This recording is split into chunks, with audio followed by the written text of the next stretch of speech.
All right, welcome back to Mabatu Convention Center in Mahikeng in the Northwest Province, or rather Bugongu Province. That's where we're coming to you live from one of our TNA Business Breakfast show in collaboration with SABC, and we're talking the VTSD.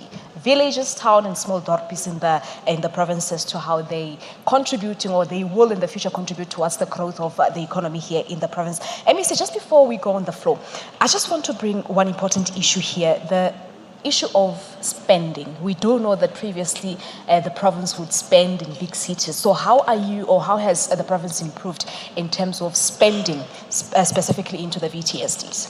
Yes, Palisa. The Premier indicated that the position was taken that in the 15-16 financial year, it would be a 60% spend in VTSD, 16-70, 70%, and the next financial year, 80%.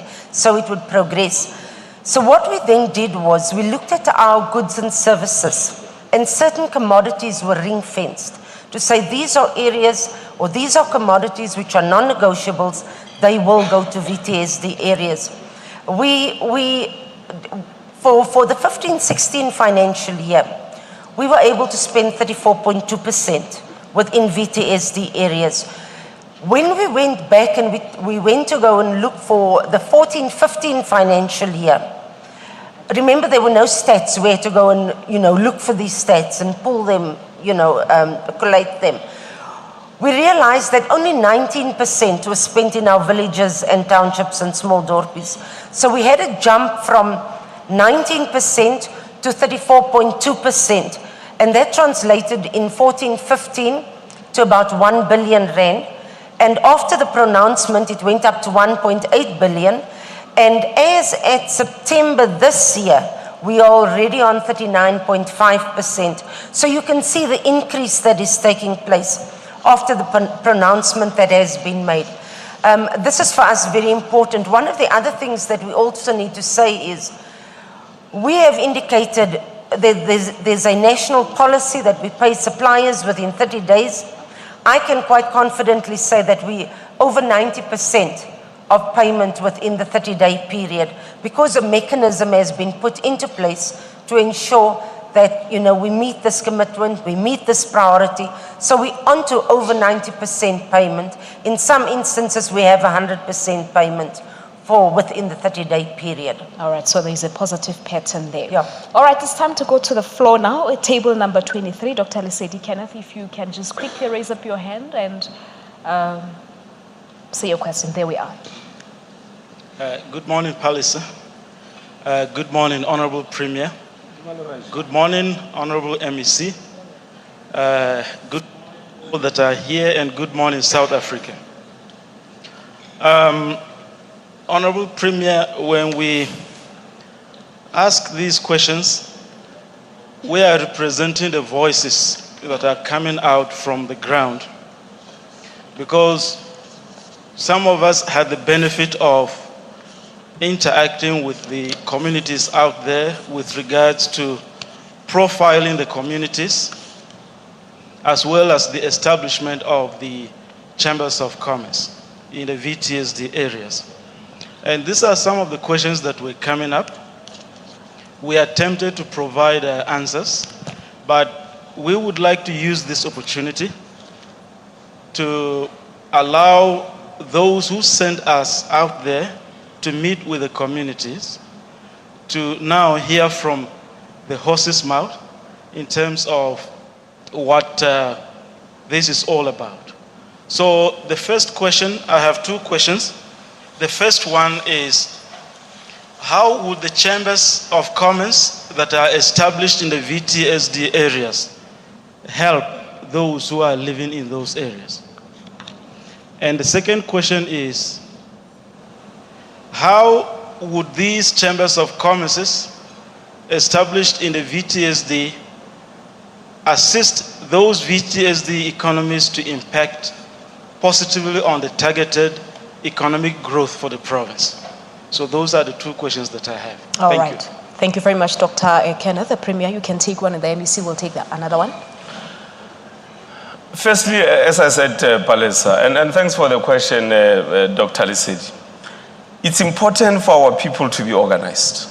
That thing is very, very important. I'm going to urge our people to be patient with the process of organizing themselves along entrepreneurship in line with the context of the People's Chambers of Commerce. Now, I've already indicated that as government, we think that it's going to be important that our point of entry when we get into a village, a township, or a small dorpy must be a People's Chamber of Commerce. That's one.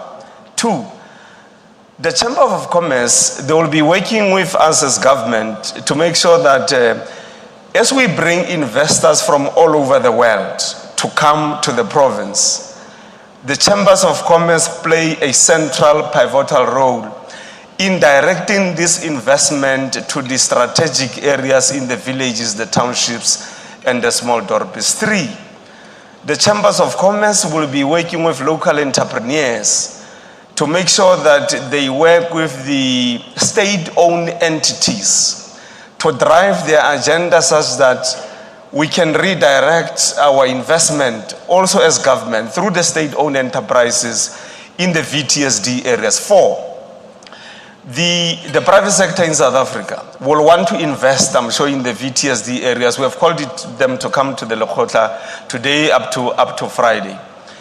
The Chambers of Commerce must have the capacity, must have the necessary coordination arrangement that will enable them on a private basis to work themselves with the private sector so that they can go and say, this is where we think you can direct investment in the villages, the township, and the small dorpies. I'll just make you an example. We were with the Minister of Mineral Resources and the traditional leaders 3 weeks ago. And we said to the minister, we want to see a map of the whole province on where are the different minerals located in the province with the traditional leaders. Now, over 78% of the minerals are located in the villages and the small dorpies, right? Now, the minister was saying to us that the mineral deposits, volumes in the province constitute over an estimated amount of 23 trillion rand in the province. Now, if you are in the Chamber of Commerce and you've got this information at your disposal, it means the entrepreneurs working through the People's Chambers of Commerce must then say, how do we make sure that we bring investors working with the government to invest in mining these minerals that are located in the villages, the townships, and the small dorpy, so that people don't over-rely on government. They can develop their enterprises, and working with their own enterprises through the People's Chambers of Commerce, they can implement the program for economic growth. All right. MEC, you can take the second question. All right, Palesa, yes. Premier earlier indicated that it's not only the formal and informal, but also people who have ideas. So the department would also assist with that, economy and enterprise development. When someone has an idea, to take this idea and put it into a plan, put it into a business plan, assist with feasibility, assist with funding through the various DFIs, but also to assist the SMME to register onto the database, to offer skills development in order for them to be sustainable, and then mentoring as they move along. So this would also then be the assistance that would be given to Chambers of Commerce. This has already been done.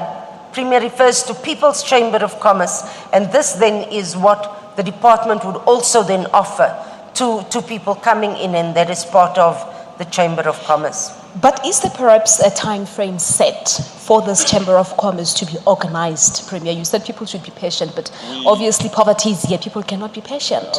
So we started with the People's Chambers of Commerce establishment around July. In all the 658 villages, as we speak, over 85% of those villages now have People's Chambers of Commerce. The 73 townships in the province, all of them have now the People's Chambers of Commerce. The small dorpies, all of them have got the People's Chambers of Commerce. Now, these Chambers of Commerce are going to culminate into your provincial People's Chambers of Chamber of Commerce. So we didn't wait for this Lekgotla to commence the process. And I must say I'm very encouraged by initiatives that you see from the ground. We had an investment in the Quarter of Agriculture last week. And people from the villages were there. I saw a woman coming from a village called Broxby, involved in the business of extracting honey from bees. Yeah, we spoke to her here on Morning Live last You week. saw that woman. Yeah. And those are the things that we need to say. How do we then, through the chambers of commerce, make sure that we grow the business? How do we make sure that we find markets? How do we make sure that we professionalize it? And not move away from the village, still stay in the village. All right. Let's go to table number 17. That's where Tabang Tlale is. Tabang, if you can just raise your hand. Let's get the microphone to table number 17. Thank you very much, the Premier and the MEC, and also the guest here. I greet you. My question is very simple. As chambers of commerce, in the municipalities, which offices are we supposed to work with? And the second question is that, what are we expected to do as chambers of commerce or deliver and when? And if we are going to be responsible to facilitate the budget, which offices or which levels are going to be responsible for that? Are we going to say that from the wards or from the sub-regions or from the district or the province? Thank you very much. All right, Taban, just before you go, are you in business? Or do you Yes. have business ideas as it is? I'm in business. I'm You're in registered. business. Yes. All right. MEC, would you take that one? All right, thanks, Palesa. And my response to Tabang is, every village, every township, it has started within wards, but a ward obviously has, in some instances, have various villages. So your entry point is where you're staying, in your village or in your township. This then culminates into your ward, because in some instances, you have about 5 or 6 villages in a ward. This then culminates into your ward, it then culminates into your municipality. We're looking at having regular meetings with the chambers of commerce from a municipality as well. That would be your entry point. Your entry point would be into your municipality, and then it would go up to your district and then to your province. Now, I think the discussion that is taking place today is not only about procurement as indicated within the province, but it is also about procurement within municipalities. It is also looking at our state-owned entities. It is looking at our partners in business, the public, the private businesses out there, to say, what is your contribution? How do you help us build the economy of the Northwest? And these initiatives will then be taken out to the chambers of commerce to say these are the opportunities that there are. So it will be, the entry point will be within your ward and then within your municipality, and so it will escalate up. All right, now, okay. Just before you go to the ground, you see the mentality will have to change also. That's why we call this a revolution. Our people should understand that yes, we must do government, we must do business with the government, but you can't do over concentration of your enterprise in working with the government only.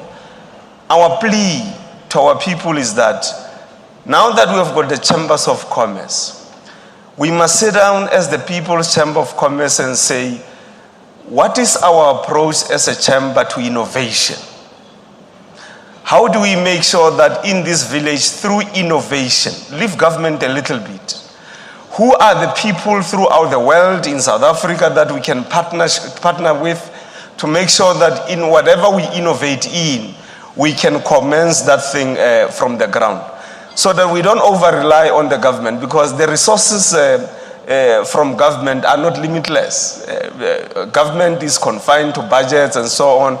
So we urge our people to make sure that we grow business outside the modality of over-dependence on government. Government will, of course, work with them to make sure that we comply with the laws, to say to them how do we capacitate them, and so on and so on. And I'm happy that the SOEs are here, including the national ones like ESCOM. I saw I am Ntate Brian going to Molefe bring here. Ntate Molefe into Yeah. the conversation, but just before we do that, let's take another ad break.